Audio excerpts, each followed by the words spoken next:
The execution chamber on Velthra Prime was a sterile monument to galactic justice. Crystalline walls pulsed with soft blue light, while representatives from 12 different species watched through reinforced viewing ports. At the center of the chamber, suspended in an energy field that hummed with lethal potential, hung Dr. Elena Voss, human, mother, and, according to the Galactic Tribunal, war criminal. The Zephyrian prosecutor, his translucent skin shimmering with righteous indignation, addressed the assembled crowd through bioneural transmitters. His thoughts rippled across multiple frequencies, reaching every conscious being in the chamber. Today we witnessed justice for the massacre at Kepler Station. This human's actions resulted in the deaths of 14,000 innocent civilians across 6 species. Elena's weathered face remained impassive as the accusations washed over her. At 63, she had lived through humanity's first contact with the Galactic Federation, had seen her species struggle to find their place among beings who had mastered space travel when humans were still discovering fire.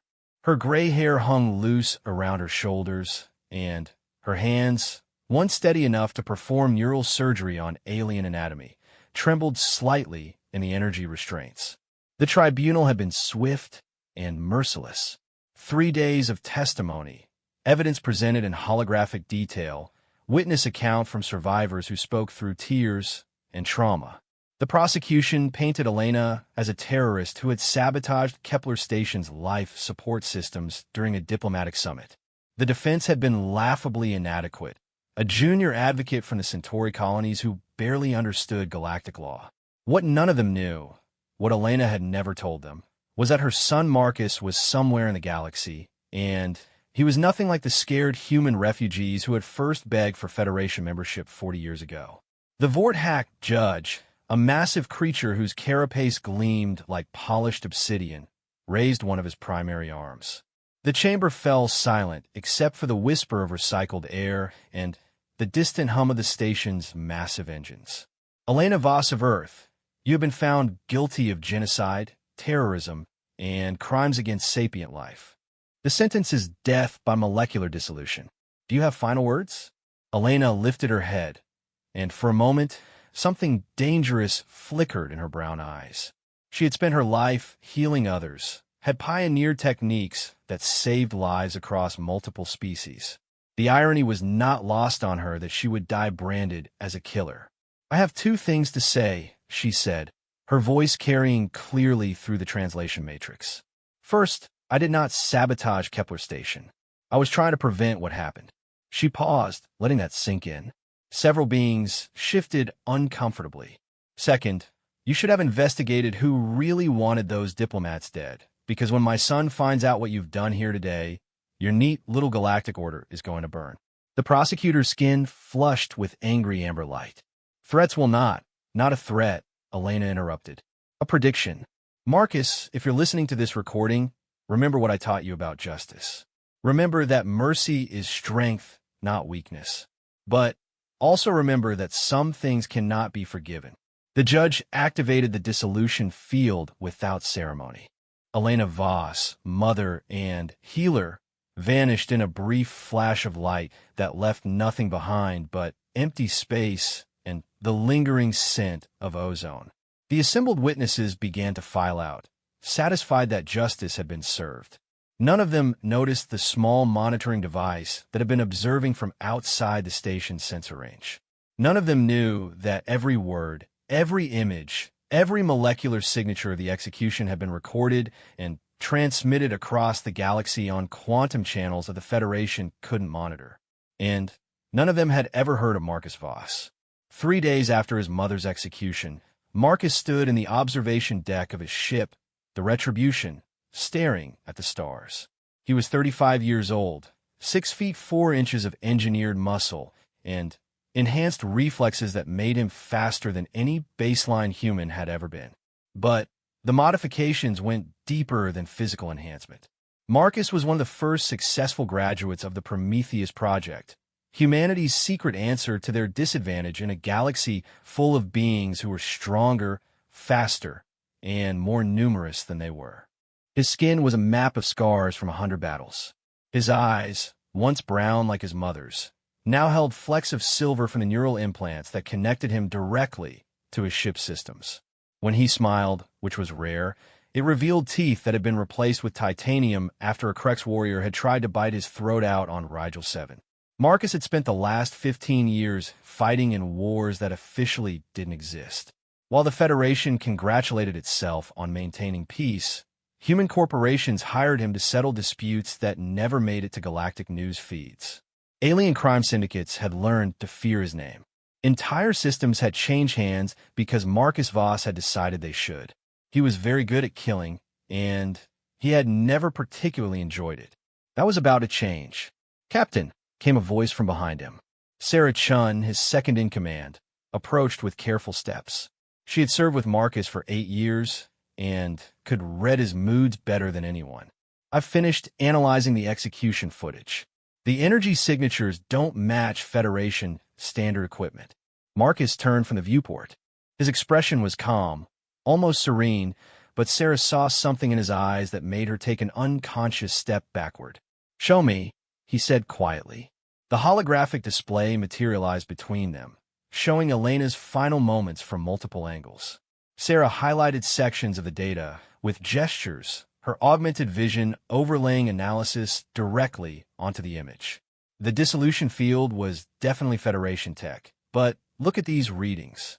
She pointed to energy spikes that preceded the execution. Someone was scanning your mother right up until the moment of death. This wasn't just an execution, it was a data harvest. Marcus nodded slowly. He had suspected as much. His mother had been one of the galaxy's foremost experts on human physiology and its potential for enhancement. The Prometheus project had been built on her research, though she had never known it. Someone had wanted that knowledge, had been willing to murder 14,000 innocents to get their hands on the woman who could unlock humanity's genetic potential. "Pull up the passenger manifest for Kepler Station," Marcus said. "Cross-reference with known corporate entities and government black sites. I want to know who benefited from that summit being canceled." As Sarah worked, Marcus returned to the viewport. Below them, the planet Xerion turned slowly on its axis, its 3 purple suns casting strange shadows across continents of crystalline desert. Somewhere in the capital city, a hegemony general named Krell was sleeping peacefully in his estate, surrounded by luxury purchased with the lives of human slaves. Marcus had been planning to visit Krell anyway. The general had been trafficking humans to work in the uranium mines of Darkside Station, and Marcus had contracts to honor, but that had been business. This was personal. "Sir," Sarah said, her voice tight with controlled anger, "you need to see this." The station manifest shows a last-minute addition to the diplomatic party. Dr. Zarath Kine, supposedly representing mineral rights on behalf of the Tau Ceti colonies. Marcus knew that name. Zarath Kine was a geneticist who had tried to buy human test subjects from black market dealers 3 years ago. Marcus had personally delivered the alien's severed head to his corporate sponsors as a message about interfering with human trafficking operations. "Impossible," Marcus said. "I killed Kine in 2387. "That's what I thought too," Sarah replied. "But the genetic signature matches. Either someone cloned him or—" She paused, her face pale. "Or someone has been using your mother's research to bring back the dead." Marcus felt something cold settle in his chest. The Prometheus project had been more successful than anyone realized. Enhanced strength, speed, and reflexes were just the beginning. Advanced healing, extended lifespan, resistance to disease. The modifications went deep into human DNA, changing what it meant to be human on a fundamental level. If someone had Elena's complete research, if they understood how to replicate the enhancement process on other species, they wouldn't just have super soldiers. They would have immortal ones. "Sarah," Marcus said, his voice carrying the flat tone that his crew had learned to fear, "send a message to the Prometheus Council. Tell them the project has been compromised. Tell them my mother is dead, and tell them that as of right now, we're at war." Sarah nodded and moved to the communication station. As she worked, Marcus continued staring at the stars, his mind already planning the campaign to come. The Federation thought they understood humans, saw them as clever but weak resourceful, but ultimately insignificant in the grand scheme of galactic politics. They were about to learn how wrong they were. Marcus had inherited more than his mother's eyes and stubborn streak. He had inherited her intelligence, her capacity for seeing patterns that others missed, and her absolute refusal to allow injustice to stand. But where Elena had tried to heal the galaxy, Marcus would burn it down if necessary to find the truth. The war for humanity's future had begun, and it would start with the death of everyone responsible for Elena Voss's murder. The Retribution's engines came online with a sound like distant thunder. Around the ship, reality began to bend as the quantum drive prepared to fold space. Marcus had hunting to do, and he had never been more motivated to succeed. The galaxy was about to meet the son of Elena Voss, and it would never be the same. General Krell's estate sprawled across 50 acres of prime real estate on Zirian's northern continent, protected by energy shields that could withstand orbital bombardment and guarded by an army of hegemony shock troops. The purple-skinned Vorthak general had built his fortune on 3 pillars: slave trading, weapons smuggling, and information brokerage. He was also the only being in known space who might have records of who had really been behind the Kepler Station massacre. Marcus materialized inside the estate's main courtyard like a ghost stepping through shadows. The personal cloaking device was another gift of human engineering. Federation sensors could detect most forms of stealth technology, but humans had learned to think differently about the problem. Instead of bending light around himself, Marcus used quantum displacement to exist slightly outside normal space-time, visible only when he chose to be. 2 guards died before they knew he was there. Marcus moved with inhuman speed, his enhanced muscles and reflexes allowing him to cross 20 meters in less than 2 seconds. The first guard's neck snapped with a wet crack. The second guard managed to reach for his weapon before Marcus drove vibranium claws through his skull. The estate's security system registered the deaths 3 seconds later. Alarms began wailing across the compound as blast doors slammed shut and automated defenses came online. Energy weapons tracked across the courtyard, seeking targets that were no longer there. Marcus was already inside the main building, following blueprints he had memorized from Sarah's intelligence gathering. Krell's private office was on the 3rd floor, protected by redundant security measures that included biometric scanners, quantum encryption locks, and a small army of personal bodyguards. The first wave of defenders met him in the main hallway. 12 hegemony soldiers armed with plasma rifles and augmented with combat stims that made them faster and stronger than any baseline alien species. They should have been more than enough to handle a single human intruder. Marcus killed them all in under 30 seconds. He moved through their formation like a force of nature, deflecting energy blasts with reactive armor that absorbed and redirected kinetic energy. His claws extended from hidden housings in his forearms, monomolecular blades that could cut through nearly anything. When the last soldier fell, the hallway looked like a slaughterhouse. Marcus stepped over the bodies and continued toward Krell's office, his enhanced hearing picking up the frantic communications between the general and his remaining forces. Krell was calling for backup from orbit, requesting immediate evacuation, offering bounties that would make entire star systems wealthy to anyone who could stop the human. None of it mattered. Marcus had planned this assault for 3 days, mapping every possible escape route, identifying every potential threat. The Retribution hung in orbit above Zirian, its weapons trained on any ship that might try to approach. Sarah and the crew had disabled the planet's communication arrays 30 minutes ago. Krell was alone with his killer, and help was not coming.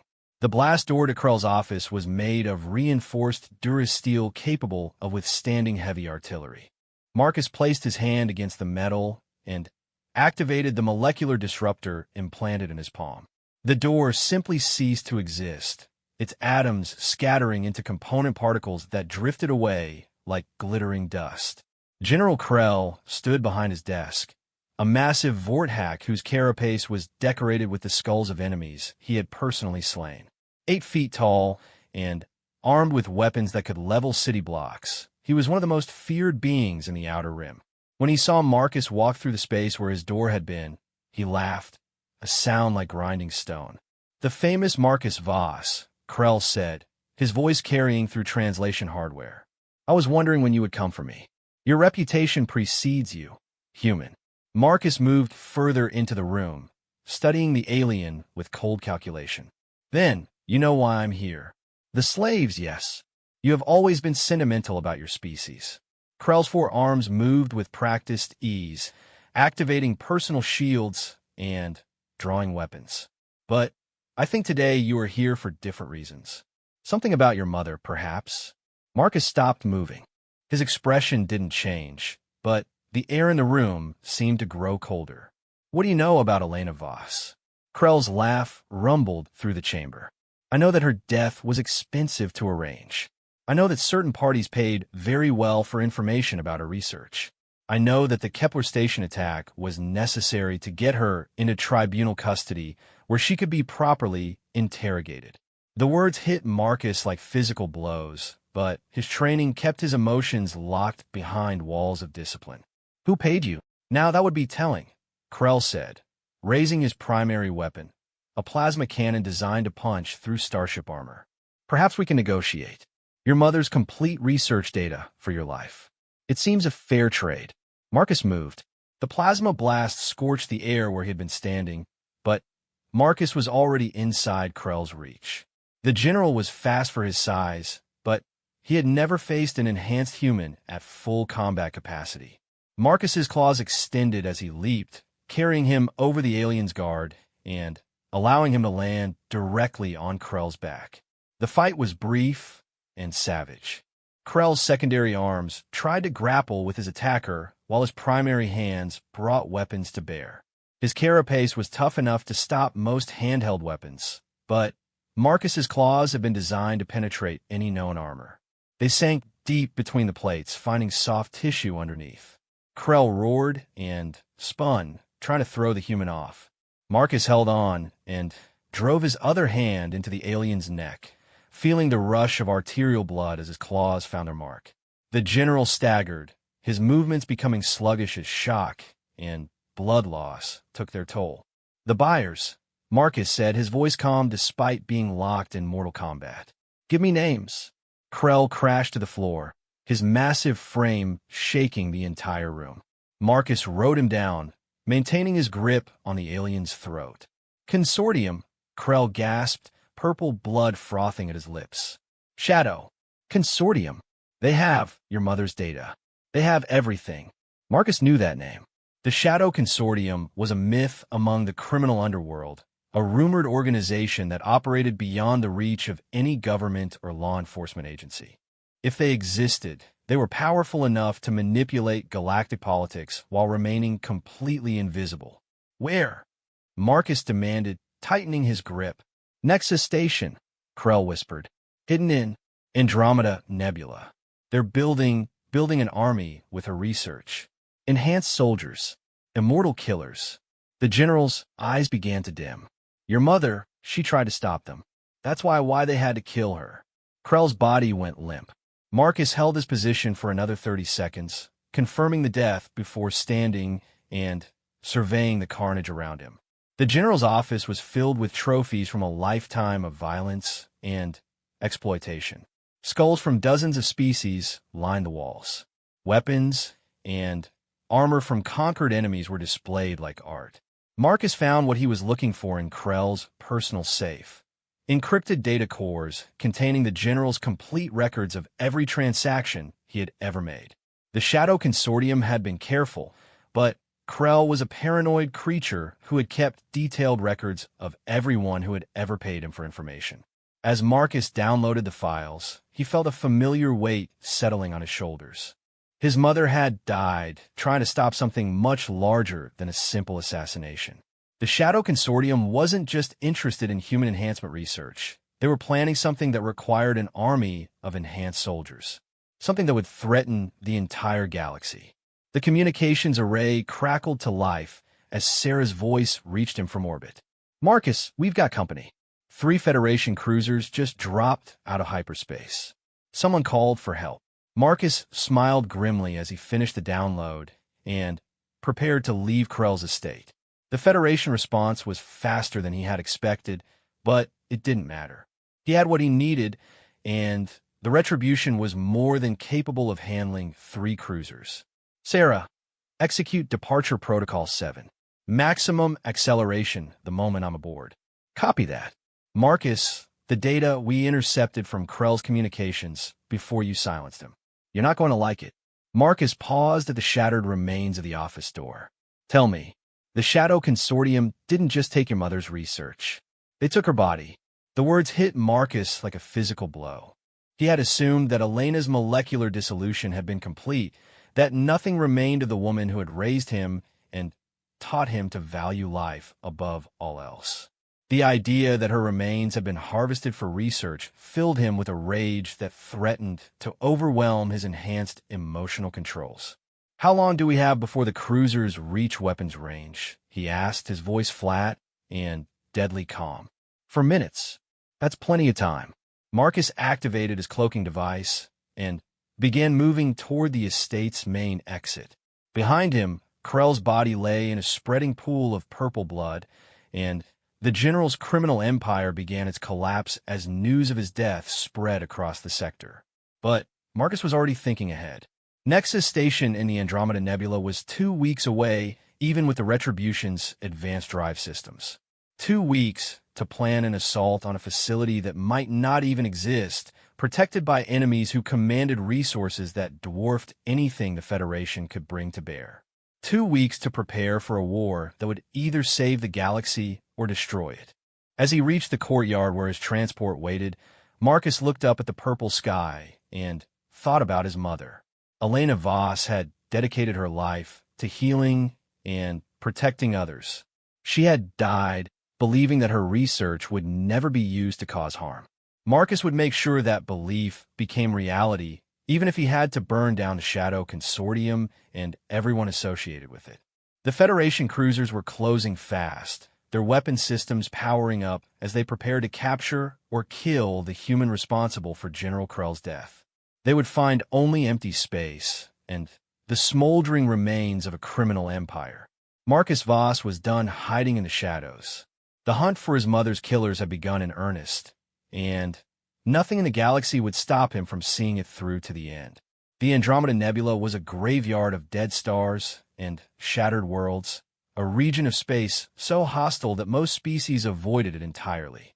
Radiation storms swept through the area like cosmic hurricanes, and the debris from ancient supernovas created navigation hazards that could tear apart any ship unlucky enough to encounter them. It was the perfect place to hide a secret facility.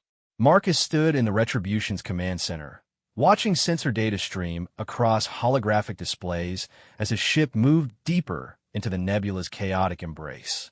Sarah Chan worked at the navigation console, her augmented reflexes allowing her to make split-second course corrections that kept them alive as they threaded between storms of charged particles that would have been instantly fatal to unshielded life. "Contact," announced Sarah Okafor, the ship's sensor officer.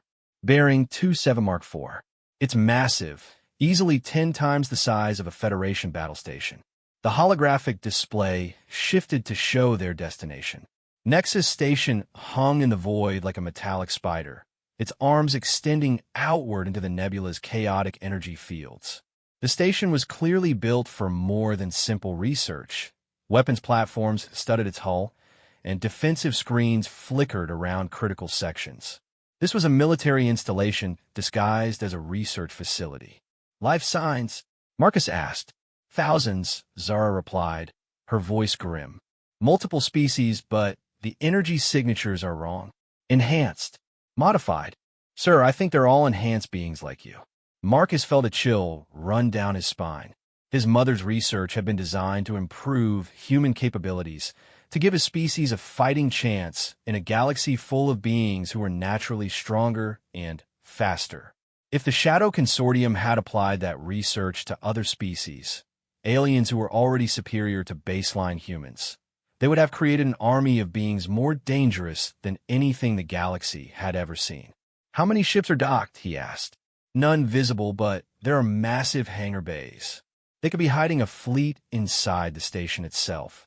Marcus nodded, studying the tactical display. A direct assault would be suicide, even with the Retribution's advanced systems. But he hadn't come this far to turn back now. "Sarah, take us to the coordinates I'm sending you. There should be a maintenance access point on the station's lower section, something small enough to slip past their sensors."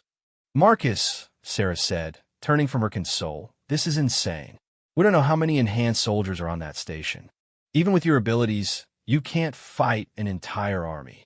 "I'm not planning to fight them," Marcus replied. "I'm planning to find my mother's body and the research data. Everything else is secondary." What he didn't tell his crew was that he had come prepared for a one-way mission. Hidden in his personal quarters were fusion charges powerful enough to destroy the entire station. If he couldn't rescue his mother's remains or stop the Shadow Consortium's research, he could at least ensure that their enhanced army never left the nebula. The Retribution approached Nexus Station like a predator stalking its prey. Marcus had disabled most of the ship systems to reduce their energy signature, relying on manual controls and backup power to avoid detection. It was dangerous. One hit from the station's defensive weapons would destroy them. But it was their only chance of getting close enough to board. The maintenance hatch was exactly where Marcus's intelligence had suggested it would be, hidden beneath sensor baffles and radiation shielding that made it nearly invisible to detection systems. Sarah brought the ship alongside the station with the precision of a surgeon, using micro-thrusters to match the rotation and maintain position. "I'm reading atmosphere on the other side of the hatch," Zara reported. "Standard Federation mix, but with enhanced oxygen content. They're definitely modifying the environment for enhanced beings." Marcus sealed his combat armor and checked his weapons one final time. The claws were sharp, the reactive armor was fully charged, and the molecular disruptor in his palm had enough power for a dozen uses. More importantly, the data storage unit grafted to his spine could hold terabytes of information, enough to download every piece of research the Shadow Consortium had stolen. "Sarah, if I'm not back in 6 hours, take the ship and get word to the Prometheus Council. Tell them what we found here." "Marcus, that's an order." Marcus moved toward the airlock, his enhanced reflexes already adapting to the station's artificial gravity. "And Sarah, if you detect any ships trying to leave this nebula, stop them. Whatever it takes." The maintenance hatch opened with a soft hiss of equalizing pressure. Marcus stepped into a corridor that looked like it belonged on a Federation medical facility. Clean white walls, soft lighting, and the faint hum of advanced life support systems. It was designed to be comforting, which made it infinitely more unsettling. Marcus activated his internal mapping system and began moving toward the station's central core. According to Krell's files, the Shadow Consortium's main research facility would be located in the most heavily shielded section of the station, protected by multiple security barriers and an army of enhanced guards. He encountered the first of those guards after traveling less than 100 meters. The creature that rounded the corner ahead of him had once been Zephyrian. Marcus recognized the translucent skin and elongated limbs, but it had been changed by the enhancement process. Its muscles bulged beneath skin that now gleamed like metal, and its eyes burned with an inner light that suggested extensive neural modification. When it saw Marcus, it smiled, revealing teeth that had been replaced with razor-sharp implants. "Another test subject?" the enhanced Zephyrian said, its voice carrying harmonic overtones that hadn't been there before modification. "You're larger than most humans. The researchers will be pleased." Marcus struck without warning, his claws extending as he moved. The enhanced alien was fast, faster than any baseline Zephyrian could have been, but Marcus was faster. His claws found the creature's throat before it could react, opening arteries that sprayed luminescent blood across the corridor walls. But the dying alien's scream echoed through the station's communication system, alerting every enhanced being aboard to the presence of an intruder. Marcus began to run. The corridors filled with the sound of pursuing feet as dozens of enhanced soldiers converged on his position. Marcus could hear them communicating through bioneural links, coordinating their search with a precision that no natural army could achieve. The Shadow Consortium hadn't just enhanced their soldiers' physical capabilities, they had networked their minds. He fought his way deeper into the station, leaving a trail of bodies in his wake. Each enemy was stronger and faster than anything he had faced before, but they lacked his training and experience. They relied on their enhanced abilities to overwhelm opponents, while Marcus used tactics and strategy to exploit their weaknesses. A squad of enhanced Vorthak blocked his path to the central core, their carapaces gleaming with metallic augmentations that turned them into living tanks. Marcus used the molecular disruptor to eliminate their cover, then picked them off one by one as they tried to regroup in the open corridor. But for every enemy he killed, two more seemed to take their place. The station was crawling with enhanced beings, and Marcus was beginning to understand the true scope of the Shadow Consortium's operation. This wasn't just a research facility, it was a factory for creating super soldiers. He finally reached the central core after 20 minutes of running battles through the station's corridors. The security door was massive, built to withstand anything short of a direct nuclear strike. Marcus placed his hand against the metal and activated the molecular disruptor, watching as a human-sized hole simply vanished into atomic particles. The chamber beyond took his breath away. It was vast, easily the size of a starship hangar, and filled with rows upon rows of stasis pods. Each pod contained a being in the process of enhancement, aliens from dozens of species being transformed into living weapons. At the center of the chamber, raised on a platform surrounded by the most advanced medical equipment Marcus had ever seen, was a single pod that glowed with soft blue light. Inside the pod, floating in bioregenerative fluid, was his mother. Elena Voss looked exactly as she had on the day of her execution, her gray hair floating around her face like a halo.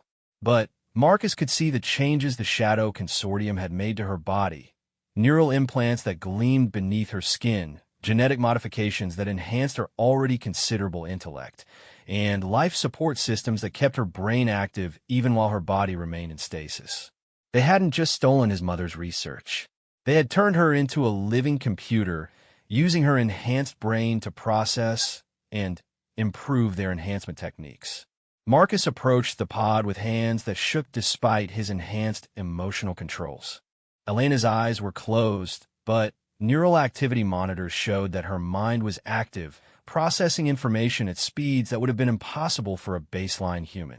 "Beautiful, isn't she?" said a voice from behind him. Marcus spun, claws extending, to face a figure that should have been impossible. Dr. Zarath Kine stood at the chamber's entrance, very much alive, despite the fact that Marcus had personally killed him 3 years ago. The alien's reptilian features were enhanced with cybernetic implants that gave him an even more predatory appearance. "Surprised to see me?" Kine asked, his forked tongue flicking out to taste the air. "Your mother's research made many things possible. Death, it turns out, is simply another problem to be solved with the right application of science." "Let her go," Marcus said, his voice carrying a deadly calm that made the air in the chamber seem colder. "I'm afraid that's impossible. Your mother is our most valuable asset. Her enhanced brain processes our research at speeds that would take our computers years to achieve. She has helped us perfect the enhancement process for over 30 species. Soon, we will have an army that can conquer the entire galaxy." Marcus looked around the chamber, taking in the scope of the operation. Thousands of beings were being transformed into enhanced soldiers, and his mother's stolen intellect was making it possible.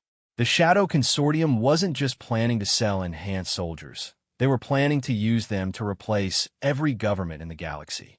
"Why?" Marcus asked. "What's the point of ruling over a galaxy full of enhanced beings?" Kine laughed, a sound like breaking glass. "Rule? Oh, human, you misunderstand our purpose entirely. We're not planning to rule the galaxy. We're planning to save it." Before Marcus could ask what that meant, alarms began blaring throughout the chamber. The stasis pods started opening, releasing enhanced beings in various stages of the modification process. Some were barely conscious, still groggy from the enhancement drugs. Others were fully aware and ready to fight. Marcus found himself facing an army of the galaxy's most dangerous predators, all enhanced beyond their natural capabilities and all focused on preventing him from reaching his mother. The battle for Elena Voss's freedom was about to begin, and Marcus was outnumbered 100-1. Marcus moved like death itself through the chaos of awakening enhanced soldiers. His training kicked in as muscle memory overrode conscious thought, turning him into a weapon more precise and deadly than anything the Shadow Consortium had created. The first wave of attackers fell before they fully understood what was happening. A enhanced Krex warrior, its natural armor augmented with metallic plating, charged him with claws extended. Marcus sidestepped at the last second, his own claws finding the gaps between armor plates. The creature's enhanced healing meant it would survive the wounds, but the pain and shock would keep it down long enough for Marcus to move to his next target. Dr. Kine watched the battle from a safe distance, his enhanced eyes tracking every movement with scientific fascination. "Remarkable," he said, speaking into a recording device. "Subject exhibits combat capabilities far exceeding our projections. Note for future enhancement protocols, human tactical thinking may be more valuable than raw physical improvement." Marcus fought his way toward his mother's stasis pod, leaving a trail of wounded but living enemies behind him. Despite his rage, despite the knowledge of what these creatures had done to Elena, he couldn't bring himself to kill beings who had been victims of the same process that had killed his mother. They were weapons, not willing participants in their own transformation. But his restraint came at a cost. The enhanced soldiers coordinated their attacks through bioneural links, learning from each encounter and adapting their tactics in real time. What had started as a chaotic brawl was becoming an organized military engagement, with Marcus as the sole target. A squad of enhanced Zephyrians surrounded him, their translucent skin glowing with internal energy that suggested they had been modified with some form of plasma generation capability. They attacked in perfect coordination, forcing Marcus to dodge energy blasts that could have melted through starship armor. Marcus activated his reactive armor's energy absorption protocol, feeling the familiar tingle as the system converted incoming plasma into stored power. When enough energy had been absorbed, he released it in a directed burst that sent his attackers flying across the chamber. But more kept coming. Enhanced beings from species Marcus had never seen before emerged from stasis pods throughout the chamber. Some were barely humanoid, their original forms so altered by the enhancement process that they looked like living nightmares. Others retained enough of their original appearance to be recognizable, but their eyes burned with an inner fire that suggested their minds had been as altered as their bodies. "Enough!" Kine's voice carried across the chamber through amplified speakers. "Stand down. All units, defensive positions only." The attacking soldiers immediately complied, forming a protective circle around the central platform, but making no further aggressive moves. Marcus found himself in a momentary calm, surrounded by dozens of enhanced beings who could have overwhelmed him through sheer numbers if they had continued their assault. "Why?"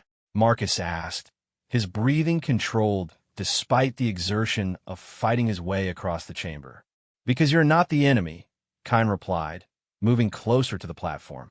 "In fact, you are exactly what we hoped to find. Your mother's research was incomplete, you see. She had theoretical frameworks for human enhancement, but she lacked practical test subjects to verify her work." Marcus felt ice forming in his stomach. "The Prometheus Project. Yes, you and your fellow enhanced humans are the proof of concept we needed. Your mother's theories work, but they work best on the species she designed them for. Humans are uniquely suited for the enhancement process, more so than any other species we have tested." Kine gestured to the chamber around them. "These enhanced beings are powerful, yes, but they are flawed. The enhancement process fights against their natural biology, creating instabilities that limit their effectiveness. But humans..." He smiled, revealing sharpened teeth. Humans adaptado. They integrate the changes seamlessly. They become something greater than the sum of their parts. Marcus began to understand the true horror of what the Shadow Consortium was planning. You want to enhance all of humanity. We want to save your species from extinction. Kind corrected. The galaxy is changing, Marcus. There are threats coming from beyond our borders. Entities that view all biological life as an infection to be cleansed. When they arrive, enhanced humans will be the only beings capable of standing against them. And if humanity refuses your offer of salvation, Kind's expression grew cold. Then they will die with the rest of the biological species, and we will create our enhanced human army from the genetic material we have already collected. Marcus looked up at his mother's stasis pod, seeing her floating peacefully in the bioregenerative fluid. Elena had dedicated her life to healing others, to making the galaxy a better place for all species. The idea that her research was being used to justify genocide would have horrified her. Let me talk to her, Marcus said. I'm afraid that's not possible. Your mother's brain is operating at capacity, processing enhancement algorithms for our next generation of subjects. Interrupting that process could cause permanent damage. Marcus smiled grimly. Then, you don't know my mother as well as you think you do. He reached out with his enhanced senses, feeling for the bioneural network that connected all the enhanced beings in the chamber. The Shadow Consortium had created a collective consciousness to coordinate their enhanced soldiers, but they had underestimated the security vulnerabilities such a system created. Marcus had been trained by the Prometheus project to interface with advanced computer systems through direct neural connection. It was a dangerous skill. One wrong move could fry his enhanced brain, but it was also the only way to reach his mother. He pressed his hand against Elena's stasis pod and activated the neural interface implanted at the base of his skull. The connection formed slowly, carefully, as Marcus navigated through layers of security protocols and firewall systems designed to protect the Shadow Consortium's research network. And then he was inside. Elena's enhanced mind existed in a space that defied physical description, a realm of pure thought where information flowed like rivers of light. She was processing thousands of calculations simultaneously. Her intellect expanded far beyond human limits by the enhancement process. But beneath all that artificial activity, Marcus could sense something else. The core of his mother's personality, suppressed but not destroyed by the Shadow Consortium's modifications. Mom, he said, his mental voice echoing through the data streams. Elena's processing stopped. For a moment, the entire research network paused as her enhanced intellect focused on the familiar presence that had entered her digital prison. Marcus! Her mental voice was exactly as he remembered it. Warm, loving, and infinitely strong. How are you here? How are you alive? I'm here to get you out, Marcus replied. I know what they're doing, Mom. I know they're using your research to build an army. No, Elena said, her mental presence growing stronger as she fought against the system's attempts to return her to her assigned tasks. It's worse than that, Marcus. The entities Kind mentioned, they're real. I've seen the data from the deep space monitoring stations. Something is coming from outside our galaxy, something that views biological life as a threat to universal order. Marcus felt his mother's memories flowing through the connection, showing him glimpses of data that the Shadow Consortium had gathered from the galaxy's outer rim. Deep space sensors had detected massive structures moving through intergalactic space, artificial constructs the size of star systems, approaching the Milky Way with deliberate purpose. The consortium believes that enhanced beings will be able to resist whatever weapon these entities use to sterilize biological planets, Elena continued. They think enhancement is the key to survival. And what do you think? I think they're wrong. Enhancement makes us stronger, but it also makes us more predictable. These entities have been watching our galaxy for centuries, Marcus. They know about enhancement technology. They've probably faced it before. Marcus felt his mother's intellect working through the problem, her enhanced mind processing variables and possibilities at incredible speed. What's the answer, Mom? How do we stop them? We don't stop them, Elena replied. We hide from them. Humanity's greatest strength isn't our ability to become superhuman. It's our ability to adapt, to change, to become something unexpected.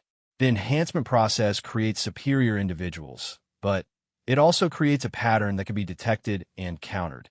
Through the neural link, Marcus felt his mother accessing files hidden deep within the Shadow Consortium's databases.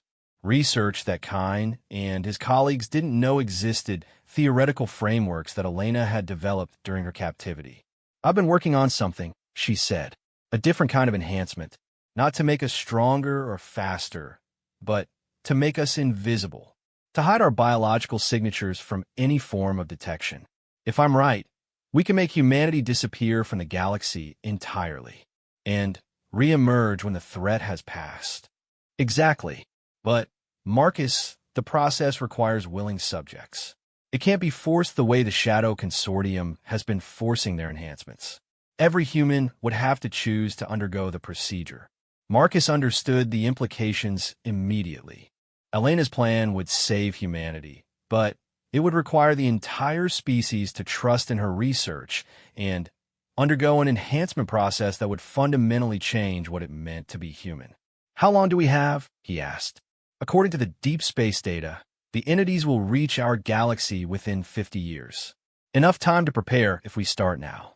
Marcus felt the Shadow Consortium security systems beginning to detect his presence in the network. Kine and his researchers were trying to trace the unauthorized access to cut the connection between mother and son before any more information could be exchanged. "Marcus, you have to get the research data," Elena said, her mental voice becoming urgent. "Everything I've discovered is hidden in Partition 77 Alpha. Download it and get off this station. I'm not leaving without you. You have to. The stasis pod is rigged with security measures. If anyone tries to remove me by force, it will trigger a molecular dissolution field. The consortium made sure I can't be rescued by conventional means." Marcus felt tears forming in his enhanced eyes. He had come so far, fought through so many obstacles, only to learn that saving his mother was impossible. "There's another way," Elena said softly, "but it requires a choice that I can't make for you." Through the neural link, Marcus saw what his mother was suggesting.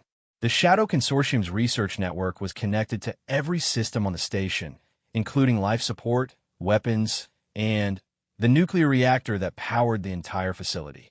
If Elena used her enhanced intellect to overwhelm the network security protocols, she could seize control of everything. She could destroy Nexus Station and everyone on it, including herself. "Mom, no, there has to be another way. Marcus, these people have spent years perfecting the enhancement process. If they escape the nebula with their research and their enhanced soldiers, they will impose their vision of salvation on the entire galaxy. Billions of beings will die, and humanity will become something monstrous in the name of survival." Marcus felt his mother's determination through the neural link. Elena Voss had spent her life healing others, but she was prepared to sacrifice herself to prevent a greater horror from being unleashed on the galaxy. "Download the research data," Elena said. "Take it to the Prometheus Council. Show them what I've discovered about the entities and about the invisibility enhancement. Give humanity a choice about their future." The Shadow Consortium's security systems were closing in on Marcus's presence in the network. In seconds, they would trace the connection and cut him off from his mother forever. "I love you, Marcus. Your father would be proud of the man you become. Now go and give our species a chance to survive what's coming." Marcus felt his mother's enhanced intellect expanding through the research network like a viral infection, seizing control of system after system with the unstoppable force of a superior mind breaking free from its constraints. Alarms began blaring throughout the station as Elena took control of everything the Shadow Consortium had built. Marcus disconnected from a neural link and began downloading the hidden research files, his enhanced reflexes allowing him to process the information at superhuman speed. Around him, the chamber erupted into chaos as enhanced soldiers received contradictory orders from the compromised network. Dr. Kine's voice echoed through the facility's speakers. no longer calm and controlled but filled with panic. All units, Evacuation Protocol 7. The enhanced subject has achieved network dominance. Repeat, Evacuation Protocol 7. Marcus finished the download and began moving toward the chamber's exit, fighting his way through enhanced soldiers who were now more interested in escape than combat. Behind him, Elena's stasis pod began to glow brighter as she prepared to overload the station's reactor. "Marcus," Kyne's voice called out over the chaos. "You can't let her do this. She'll kill everyone on the station." Marcus paused at the chamber's entrance and turned back to face the alien scientist. "My mother dedicated her life to healing others. If she's willing to sacrifice herself to stop you, then you must represent something truly evil." He left Kyne screaming threats and ran for his life through corridors filled with panicking enhanced soldiers. The Shadow Consortium's greatest creation had turned against them, and their most valuable asset was about to become their destruction. Marcus reached the maintenance hatch just as the first explosions rocked the station.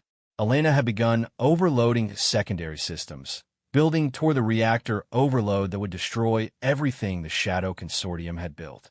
Behind him, Nexus Station began tearing itself apart as his mother's enhanced intellect turned every system into a weapon against its creators. The retribution was waiting exactly where Marcus had left it, Sarah's piloting skills having kept the ship positioned despite the increasing instability of the nebula around them. Marcus dove through the airlock just as a massive explosion lit up the space behind him. "Go!" he shouted as the airlock sealed. "Maximum acceleration. Get us out of the nebula." Sarah didn't ask questions. The Retribution's engines roared to full power, carrying them away from the dying station at speeds that would have pulped any baseline human. Behind them, Nexus Station continued to tear itself apart as Elena's final gift to the galaxy consumed everything the Shadow Consortium had built. Marcus watched from the observation deck as his mother's tomb became a brilliant star in the void, visible even through the nebula's chaotic energy fields. Elena Voss had died twice, once as a victim of galactic injustice, and once as a hero saving the galaxy from a fate worse than death. But her legacy lived on in the research data Marcus carried, and in the choice she had given humanity about their future. The entities were coming, and the galaxy had 50 years to prepare for something beyond their worst nightmares. Marcus would make sure they were ready. 6 months after the destruction of Nexus Station, Marcus stood before the assembled representatives of humanity in the underground chambers of New Geneva on Earth. The Prometheus Council had grown from a secret military project into the de facto government of human space, and every enhanced soldier, corporate leader, and colonial administrator was present for what many believed would be the most important decision in human history. The evidence was undeniable. Marcus had presented Elena's research data, along with deep space sensor readings that confirmed the approach of the entities from beyond the galaxy. Massive artificial constructs were moving through intergalactic space, their destination clearly the Milky Way. Conservative estimates put their arrival at 47 years. The Shadow Consortium was wrong about many things, Marcus said, his enhanced voice carrying easily through the vast chamber, but they were right about the threat. Something is coming that views all biological life as an infection to be cleansed. We have proof that they have sterilized at least 3 galaxies in the past million years. Holographic displays showed the evidence Elena had uncovered during her captivity. Entire star systems reduced to sterile matter, their planets stripped of every trace of biological activity.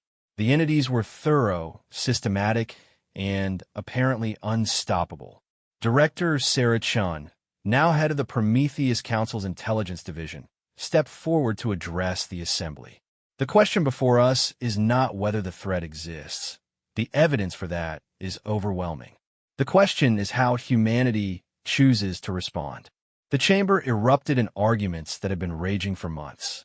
Some demanded immediate military preparation, calling for the enhancement of every human in the galaxy to create an army capable of fighting the entities. Others argued for diplomatic solutions, suggesting that contact should be attempted before assuming hostile intent. Still others advocated for evacuation, proposing that humanity should abandon the galaxy entirely rather than face extinction. Marcus raised his hand for silence.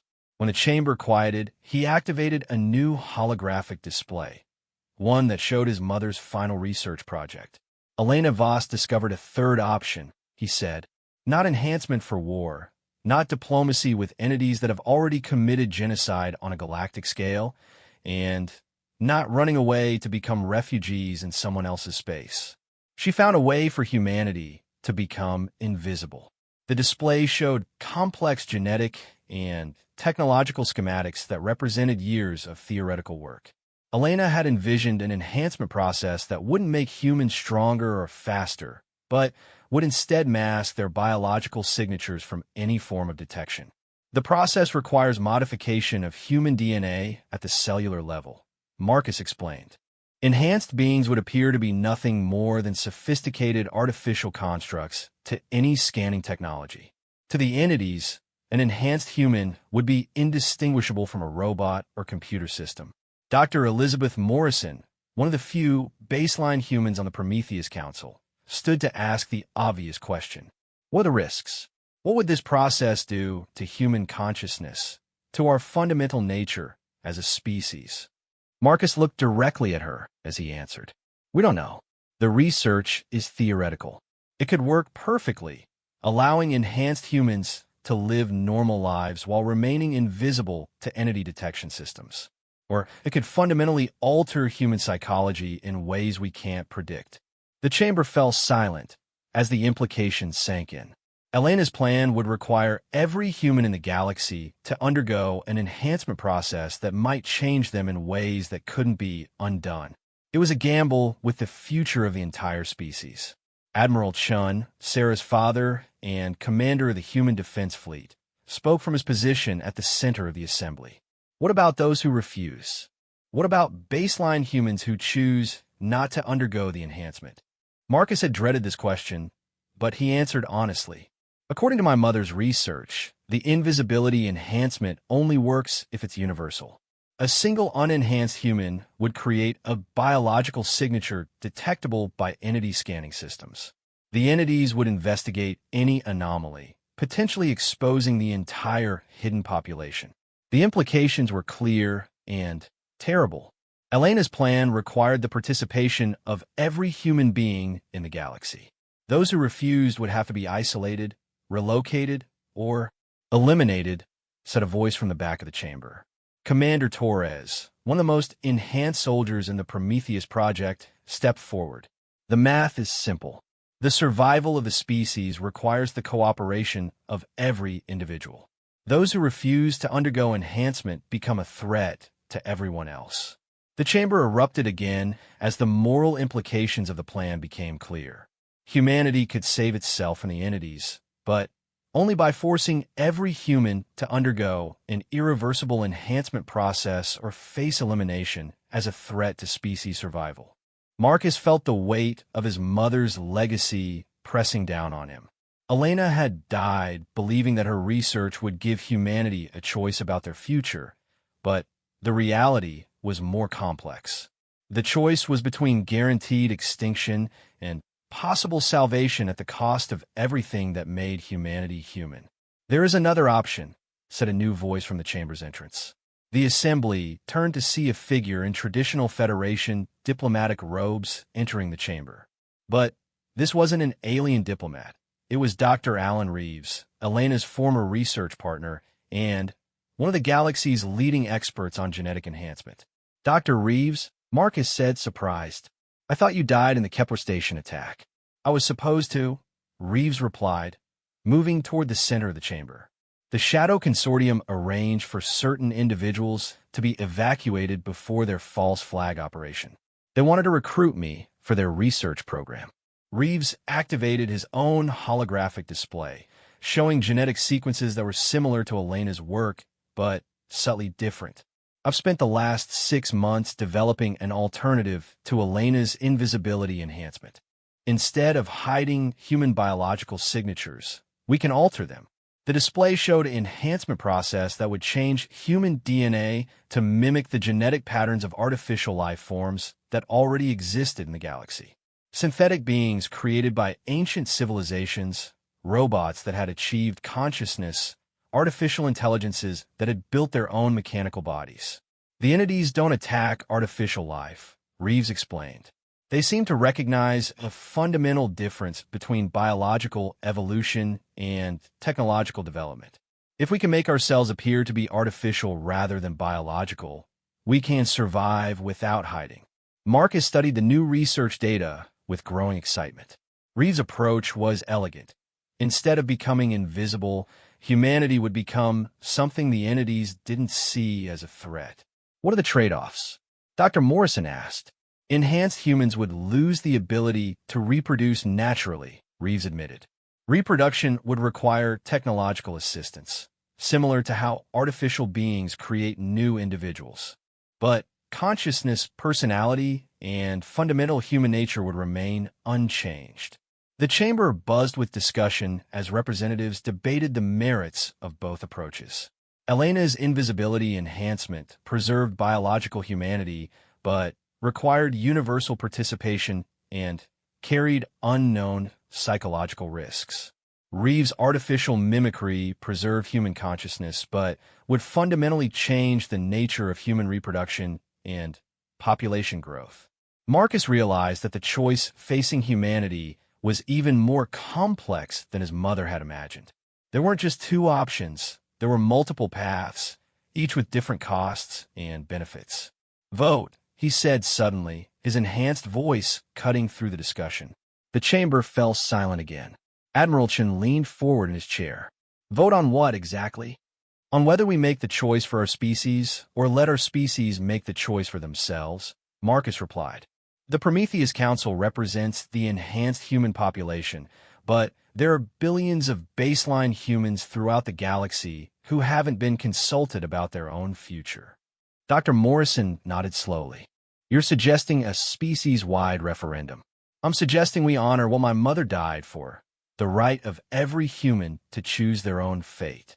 We present both enhancement options to the entire human population and let them decide which path our species will take. Commander Torres objected immediately. That's impossible. The logistics alone would take years, and we don't have time for a galaxy-wide democratic process when extinction is approaching. We have 47 years, Marcus countered. That's enough time to present the options, debate the consequences, and reach a democratic decision about humanity's future. If we don't trust our species to make that choice, then maybe we don't deserve to survive. The vote was close, closer than Marcus had expected. The enhanced members of the Prometheus Council were accustomed to making decisions quickly and implementing them through superior force. The idea of submitting to the will of baseline humanity was foreign to many of them. But in the end, the legacy of Elena Voss carried the day. The woman who had died rather than allow her research to be used for genocide had also died believing in humanity's capacity for making the right choice when presented with honest information. The referendum would take 3 years to organize and implement. Every human colony, every space station, every corporate outpost would be given access to the complete research data for both enhancement options. Independent scientists would verify the claims and projections. Philosophers, ethicists, and religious leaders would debate the moral implications. And then humanity would choose. Marcus stood at the observation deck of the Retribution, now permanently stationed in Earth orbit as the headquarters for the referendum project. Below him, the blue and green world that had given birth to his species continued its ancient rotation, unaware that its children scattered throughout the galaxy were preparing to decide their ultimate fate. Sarah joined him at the viewport, her own enhancements making her movements graceful and precise. Do you think they'll make the right choice? She asked. I think they'll make a human choice, Marcus replied. That's all my mother ever wanted, for our species to control its own destiny rather than having that destiny imposed by others. In the years that followed, the Great Human Referendum became a model for democratic decision-making on a galactic scale. Other species watched in fascination as humanity debated its future openly and, honestly, without coercion or manipulation. The process was messy, contentious, and sometimes frustrating, but it was undeniably human. When the votes were finally tallied, humanity chose a hybrid approach that combined elements of both enhancement options. Some humans would undergo Reeves' artificial mimicry enhancement, creating a visible population that could interact with other species without revealing the existence of enhanced humanity. Others would undergo Elena's invisibility enhancement, creating a hidden population that could survive undetected if the entities proved hostile to all forms of consciousness. Most importantly, the choice was made by every human individual rather than being imposed by governments or military organizations. Some chose enhancement, others chose to remain baseline and accept the risks that choice entailed. Families were divided, but they were divided by choice rather than force. 47 years later, when the entities finally arrived at the edge of the galaxy, humanity was ready. The artificial constructs were even more massive than the sensor readings had suggested. Mobile planets equipped with technology that defied understanding. They methodically began sterilizing star systems along the galaxy's outer rim, just as they had in other galaxies throughout cosmic history. But when they reached human space, something unexpected happened. The entities encountered a species that had prepared for their arrival. Some humans appeared to be artificial beings, while others seemed to have vanished entirely from their homeworlds. The systematic approach that had worked on countless other species faltered when faced with a prey that had adapted specifically to survive the hunters. More importantly, humanity had used their 47 years of preparation to warn other species about the approaching threat. While many alien civilizations chose to fight or flee, some chose to follow humanity's example and undergo their own enhancement processes designed to confuse or evade entity detection systems. The galaxy survived not because it was strong enough to fight the entities, but because it was clever enough to become something the entities didn't recognize as a threat. Marcus, now 79 years old and enhanced beyond the dreams of baseline humanity, watched the last entity construct leave the galaxy from the bridge of a ship that existed outside normal space-time.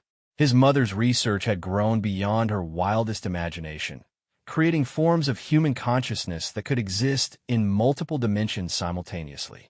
She would have been proud, Sarah said, her own enhancements having evolved far beyond their original parameters. They had become something that was recognizably human, but fundamentally different from the species that had first crawled out of Earth's oceans. She was proud, Marcus replied, touching the memorial data crystal that contained his mother's preserved consciousness. She always believed that humanity's greatest strength was our ability to choose our own path rather than having it chosen for us. The Great Human Referendum had lasted 3 years. The enhanced humans it created would last forever, carrying Elena Voss's legacy to the stars and beyond.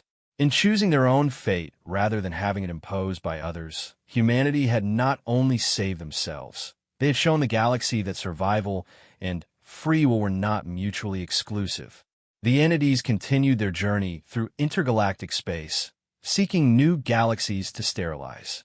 But they left behind a Milky Way that was forever changed by the choice one species had made to trust in their own capacity for wisdom. Marcus smiled as he watched the stars, knowing that somewhere among them, his mother's dream of a healed galaxy lived on in the countless beings who had chosen their own path to survival. Elena Voss had died twice to give her son and her species that choice.